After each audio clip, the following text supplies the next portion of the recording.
Halo.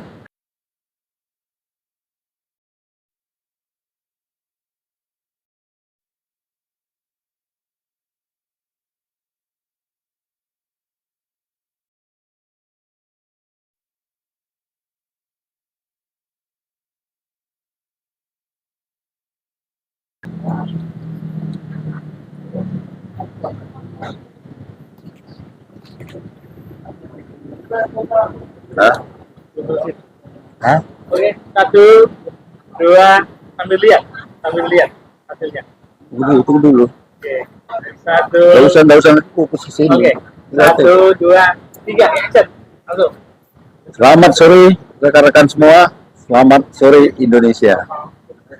Kita hari ini mendengar berita yang cukup mengejutkan, yang mana Presiden Prabowo Subianto membawa para kabinetnya ke Gunung Tidar, ke Magelang. Ya, katanya akan mengadakan penggodokan. Ya, mungkin dianggap oleh Pak Prabowo kabinetnya ini ya perlu diadakan revolusi mental ya, supaya bisa berdisiplin seperti ABRI. Mungkin kira-kira begitu niat beliau. Kita juga mendengar pidato Pak Prabowo selama beliau dilantik. Sejak dia dilantik, kita sangat terkejut, kejut-kejutan, banyak kejutan yang dilakukan oleh Prabowo. Ya, mudah-mudahan nanti hasilnya juga bisa membawa negara ini lebih baik daripada sebelumnya. Kita tahu Pak Prabowo ini sudah cukup tua, ya, sudah berusia 73 tahun. Ya, sudah 20 tahun beliau berjuang untuk mencari jadi pemimpin di Indonesia sebagai presiden. Saya juga dari Gerakan Jalan Lurus mendukung gebrakan-gebrakan yang akan dilakukan oleh Pak Prabowo. Kita mendengar pidatonya sangat cukup terkesima ya, terkesima di mana beliau itu jelas-jelas pro rakyat, untuk kesejahteraan rakyat, untuk berpihak kepada rakyat, terbuka kepada rakyat. Jangan jadi tuan besar dan jangan jadi raja kecil. Para pejabat jangan mencari duit dari APBN, dari APBD. Ya, betul-betul jadi pengabdi yang tanpa pamrih, siap bekerja keras, jangan korupsi. Kita salut, dan saya dari Gerakan Jalan Lurus mendukung bagaimana Pak Prabowo ini supaya bisa mewujudkan cita-citanya yang selama 20 tahun dia upayakan, mengikuti Pilpres selama 20 tahun yang lalu. Jadi kita berharap Pak Prabowo ya siaplah kita dukung. 100 hari kinerja ini akan kita lihat dan akan kita pantau. Lebih-lebih kepada para kabinetnya yang dikatakan kabinet gendut ya, sampai 100 ya, 100 gemoy ya. Kabinet gemoy yang katanya itu ada 48 menteri, 12 kepala badan setingkat menteri, dan ada 56 wakil menteri. Ya, memang kejutan ya. Tapi sebenarnya tidak apa-apa ya. Menurut saya tidak apa-apa. Negara kita ini negara kaya raya. Ya, negara kaya raya yang sejak zaman POC ya, zaman POC Belanda sudah banyak dikeruk harta kekayaannya, tapi nggak bangkrut. Negara kita ini nggak bangkrut. Negara ini kita tetap kaya raya. Tapi sekarang pejabat di kabinet pemerintahan merah putihnya Prabowo ini kita harapkan benar-benarlah mengabdi kepada rakyat, sebagaimana anjuran Pak Prabowo.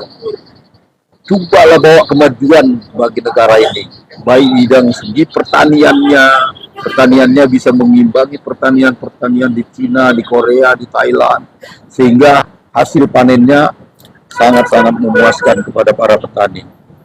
Ya, ketahanan pangan kita, swasembada pangan kita, ya bisa terwujud lah kalau benar-benar kinerjanya Prabowo ini diikuti oleh seluruh jajaran kabinetnya.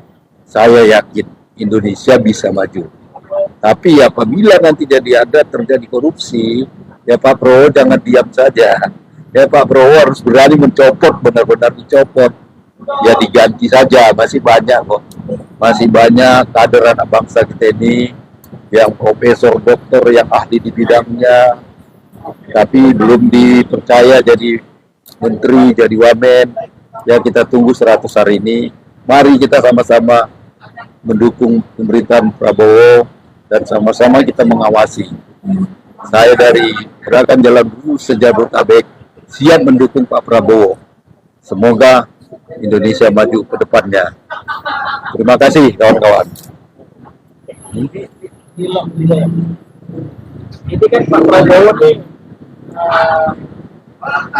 kalau dia bilang melanjutkan, tapi pada prakteknya ternyata misalnya dalam hal pendidikan, Ya, tidak menterinya nggak akan melanjutkan kurikulum merdeka. Ini kan berbeda dengan yang sebelumnya. Terus masalah soal pelanggaran HAM.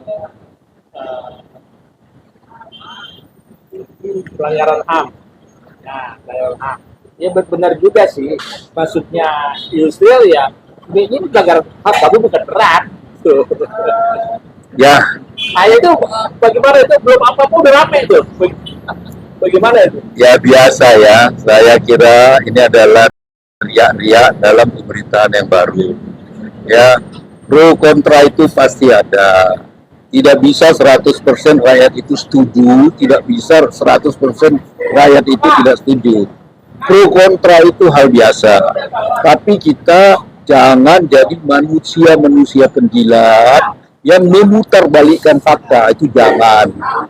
Ya, sejak dulu juga ya, HAM kita ini sudah banyak dilanggar. HAM itu bukan harus HAM berat.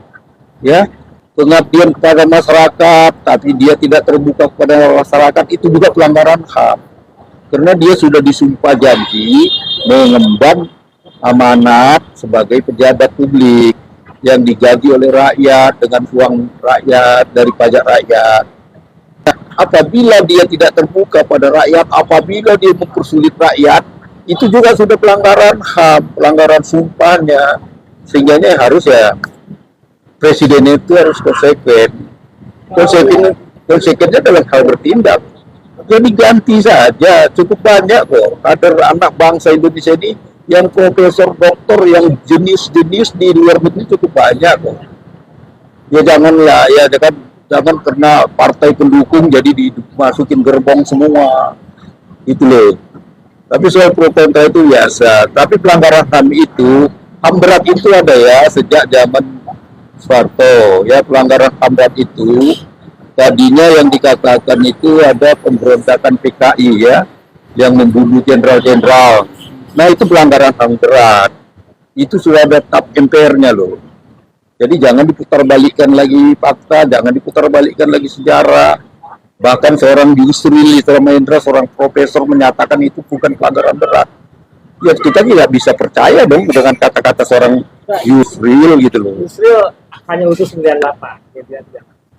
Ya, itu makanya pelanggaran berat atau tidak pelanggaran berat itu kan sudah ada itu di tap MPR itu sudah ada. Ya, tapi janganlah diputarbalikkan sejarah, itu maksud saya. Jadi jangan kita, artinya jadi manusia yang ambivalen, artinya yang lintat-lintut gitu loh. Bangsa dan negara ini harus diajarkan kedisiplinan ya, kedisiplinan. Jadi kita biasa untuk satu pemerintahan baru pro kontra itu biasa, bagi saya itu biasa. Ya. Oke, sekarang perang melawan mafia tanah. Ya, mafia tanah ya. Ini perang mafia tanah ini sebenarnya sangat serius ya. Saya sejak di era Orde Baru ya. Saya kan dulunya sudah dari eksponen angkatan 66. Ya, kita terus ikut mengikuti ini. Mafia tanah ini adalah manusia serakah yang ingin memperkaya diri dan tega menindas rakyat.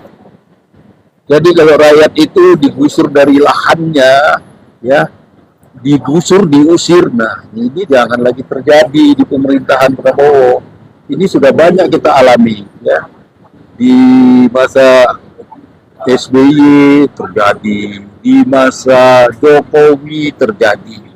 Rakyat itu digusur dari lahannya.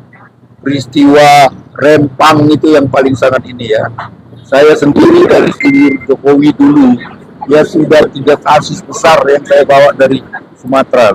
Saya dulunya koordinator wilayah Sumatera Jokowi, ya sebelum Jokowi banyak rakyat itu yang digusur. Ya satu kasus itu ada warganya 700 orang digusur, tanahnya dibikin jadi HGU untuk kebun sawit. Itu maaf kata kebun sawit oleh tukang-tukang konglomerat atau sipit gitu loh. Jadi ya kita jangan pro konglomerat, tapi pro lah rakyat. Nah di pemerintahan Prabowo ini saya berharap jangan lagi ada rakyat yang digusur dari tanahnya.